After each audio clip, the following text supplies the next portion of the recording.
opens lines for the queen and bishop, immediately contesting the center and setting a dynamic opening tone.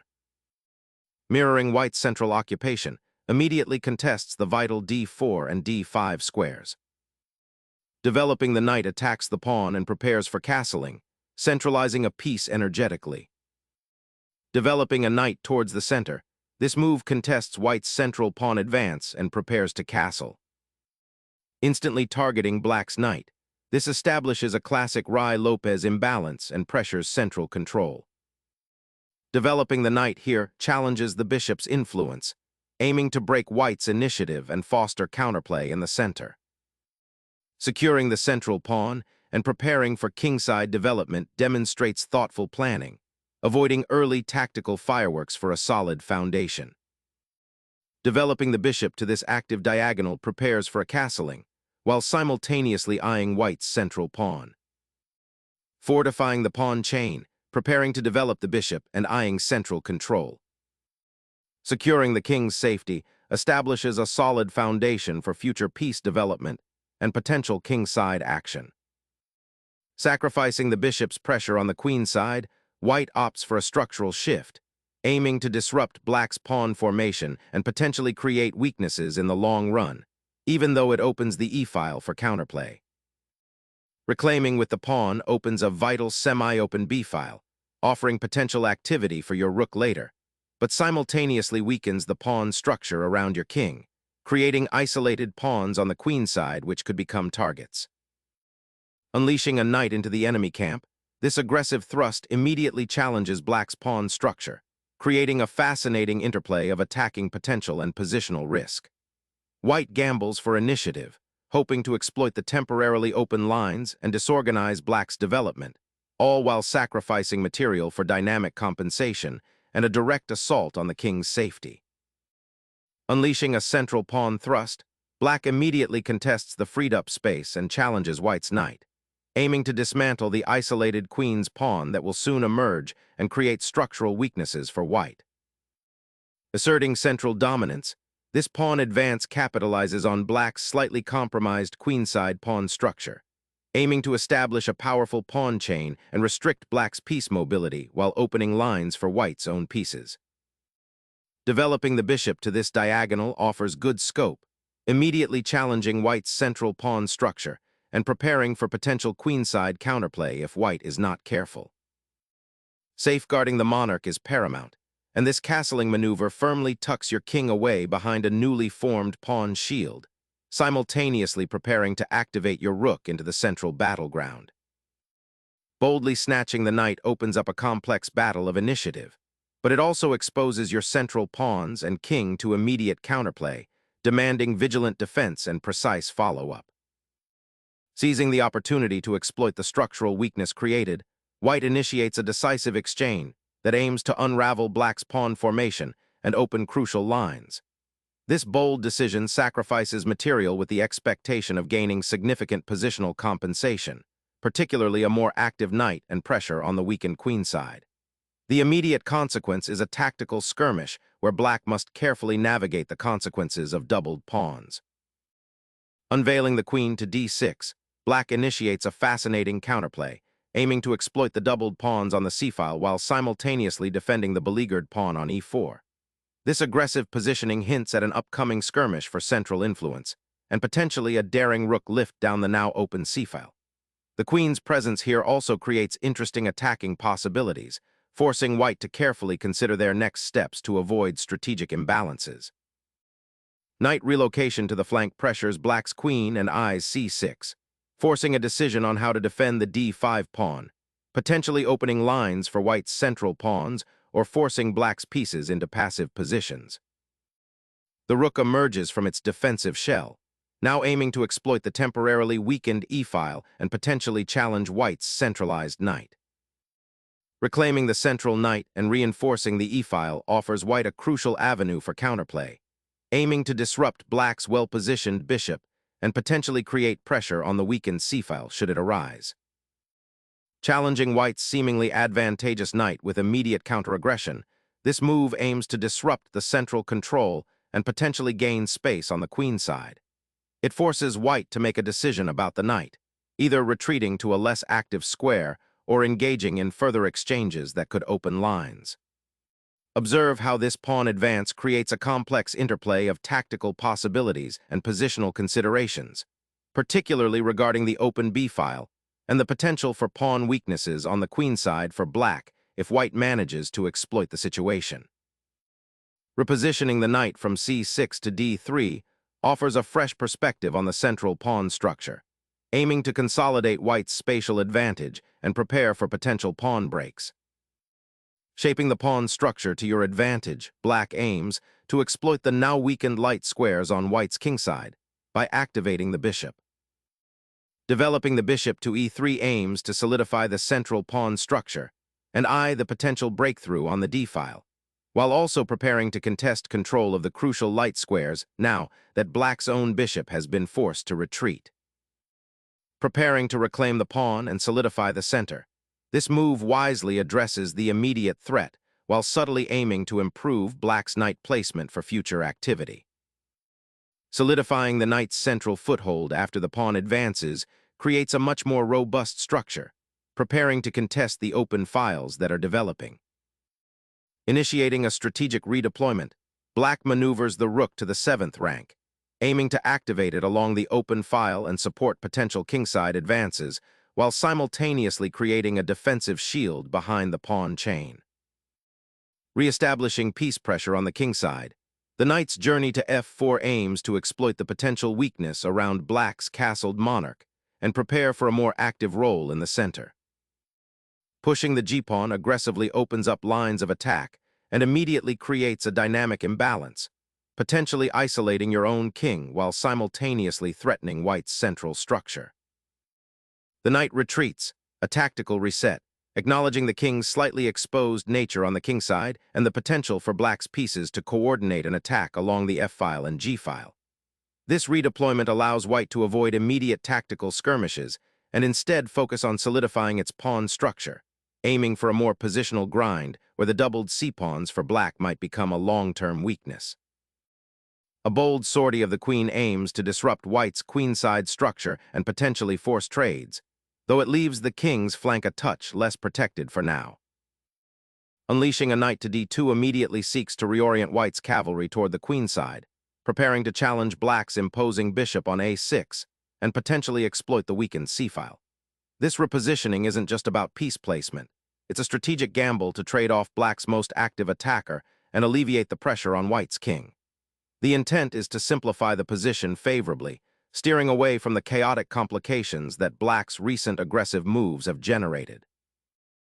Black's rook now eyes the open e-file, a crucial conduit for potential piece activity and a way to contest white's central pawn structure, while simultaneously bolstering the knight's defense on c6 and preparing for potential pawn advancements on the kingside should the opportunity arise.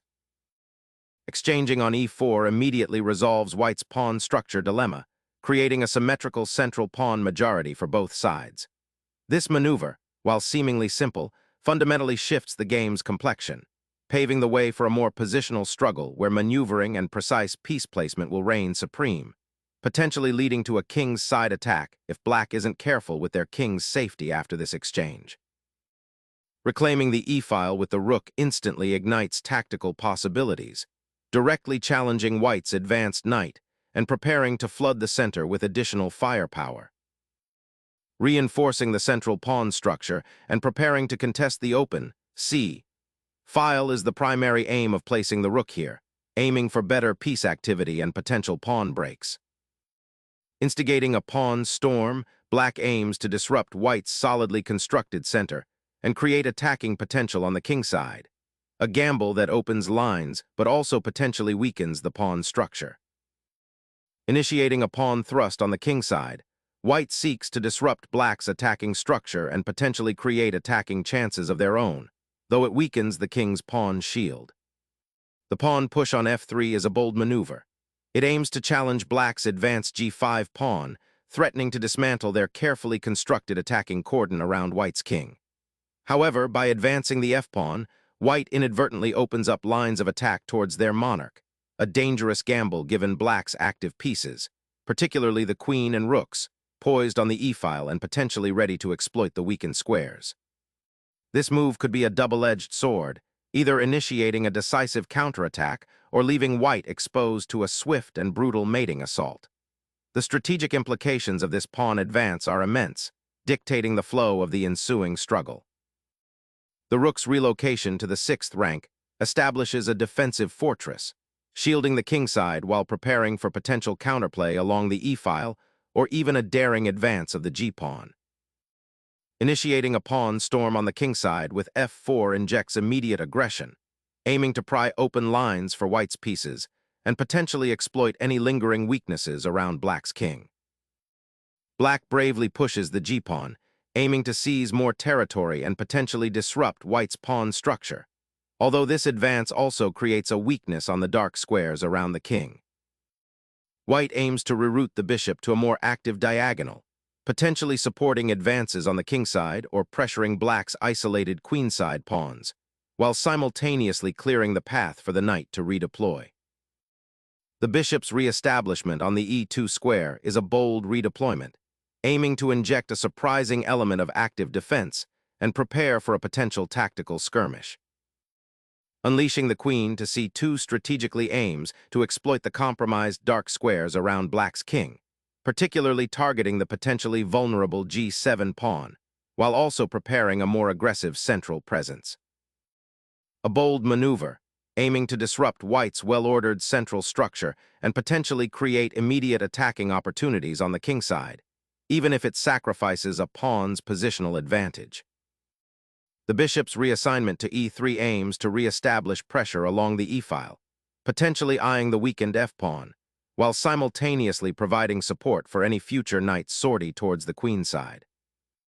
The idea of rerouting the bishop to g7 to support the pawn advance looks appealing, but it creates a significant weakness on the dark squares around the king.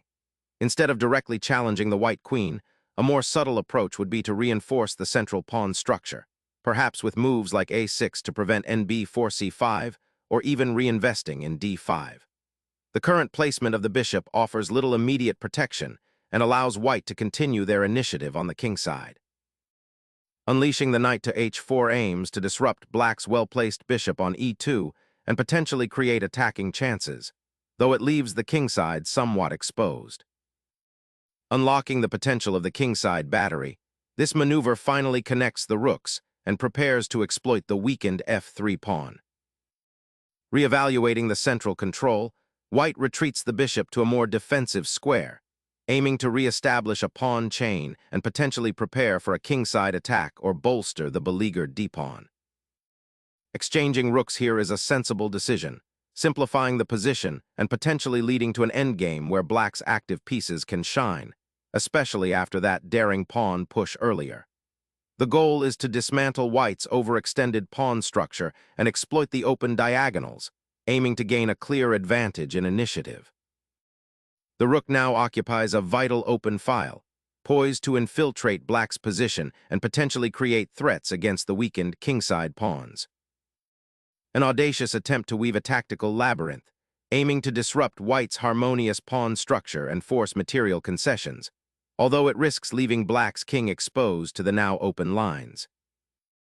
Recapturing the pawn on d4 opens up the d-file and allows for potential piece activity there, aiming to disrupt black's solid structure and maybe even probe for weaknesses around the king. Expanding along the queenside, the pawn push aims to gain space and potentially harass the white rook, though it might overextend black's position and create weaknesses on the dark squares if not properly supported. Initiating a strategic withdrawal of the queen to the d1 square reevaluates white's attacking options and prepares for potential defensive maneuvers, aiming to consolidate forces rather than press an immediate assault on black's imposing central pawn structure and well-supported pieces. Targeting the open, a file with the rook solidifies black's control and prepares for potential operations down that flank, aiming to dismantle white's queenside pawn structure and exploit the limited mobility of their pieces. Recapturing the knight with ng2 opens up the g-file and prepares to contest the central files with the rook, aiming to dislodge black's active pieces.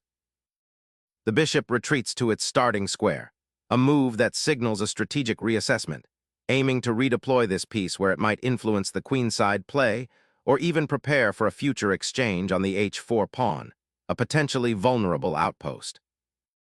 Activating that knight to a more active central square promises to shore up white's somewhat exposed king and potentially put pressure on black's queenside majority.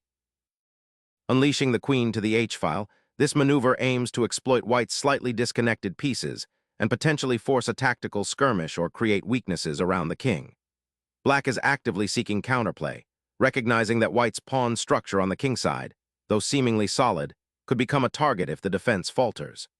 The queen's aggressive placement hints at a desire to disrupt white's plans and seize the initiative before white can consolidate their forces. Liberating the queen from its passive guarding duty on the d-file, this maneuver aims to redeploy it to a more active square, perhaps seeking control of the central files or supporting an eventual pawn push. The bishop retreats, eyeing the potential kingside infiltration through the now open diagonal, seeking a more active post after its earlier defensive role. Repositioning the knight from the somewhat passive g2 square to f1 injects a much-needed element of dynamism, aiming to activate it on a more potent diagonal and potentially support a kingside initiative or prepare for a central pawn push. Seizing the initiative, black aims to exploit the compromised kingside by bringing the queen to a more active attacking post, preparing for potential incursions along the open g-file or creating threats against the white monarch. White aims to consolidate the bishop's position, preparing to potentially redeploy it to a more active square or to reinforce the defense of the kingside, while simultaneously creating a subtle pawn structure that could become a launching pad for future kingside expansion or a defensive barrier against black's encroaching queen and rook. Disrupting the carefully constructed pawn chain, black aims to create dynamism on the queenside, potentially opening avenues for their rook to become more active along the now less defended b-file. Recalibrating piece positioning becomes paramount here, shifting the bishop from its relatively inactive diagonal to a more dynamic role, eyeing the enemy monarch's potential weaknesses and supporting the central pawn structure that's been the battleground for so many exchanges. Shattering the pawn chain offers immediate central dynamism, aiming to exploit the weakened diagonal leading towards white's uncastled king, while simultaneously forcing a potential queenside pawn structure reshuffling. Unlocking the c-file presents an immediate tactical opportunity. Will the defender be able to contain the newly opened avenues towards their king, or will the pawn's sacrifice pave the way for a decisive queenside penetration? Breaking open the center with this pawn thrust dramatically alters the game's dynamics, potentially unleashing powerful diagonal assaults and creating new avenues for attack.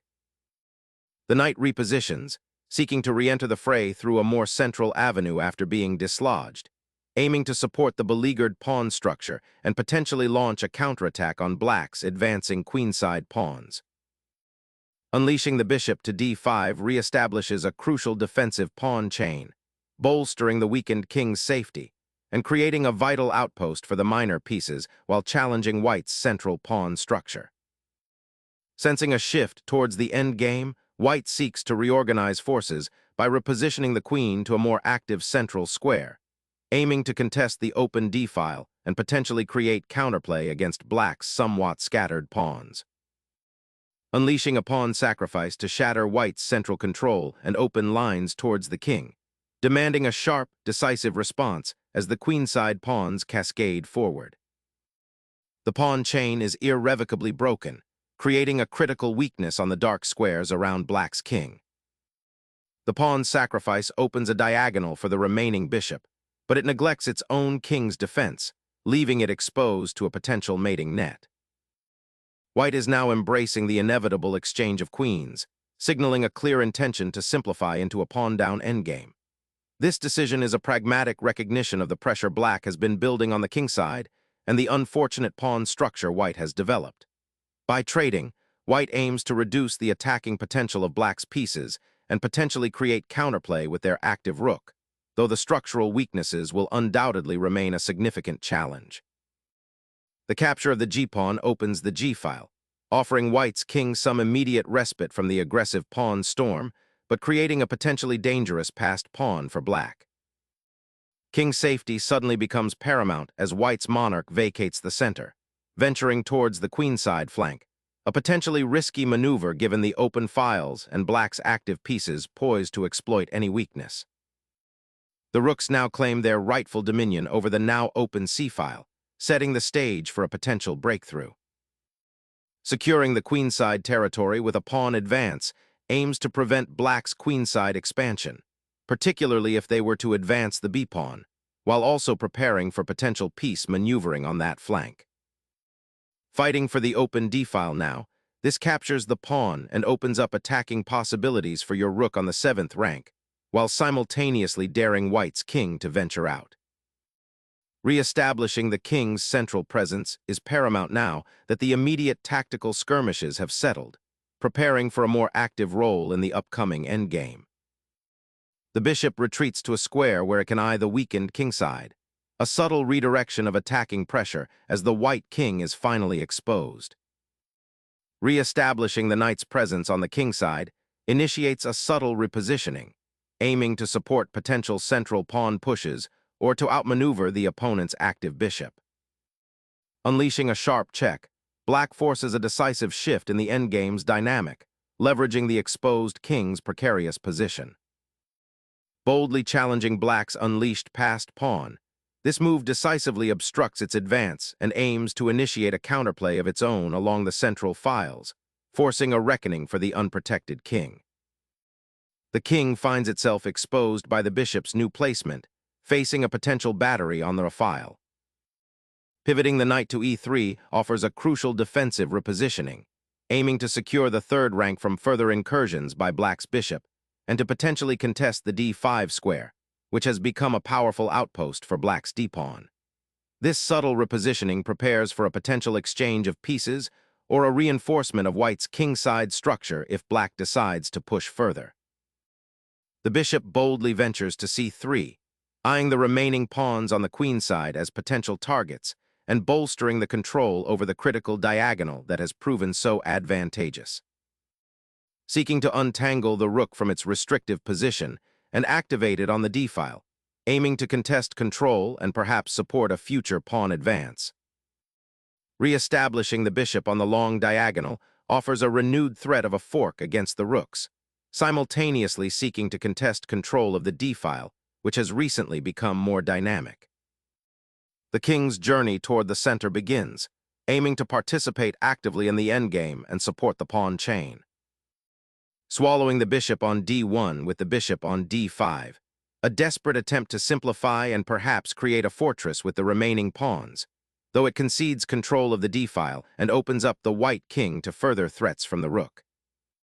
The king's journey across the board, from safety to the thick of the action, highlights the dramatic shift in this endgame's focus. White now boldly activates their monarch into a newly cleared central territory, aiming to leverage its presence to support the pawn push and challenge Black's somewhat awkwardly placed bishop. The king now finds itself exposed, a prime target for the remaining pieces as the rook sweeps in.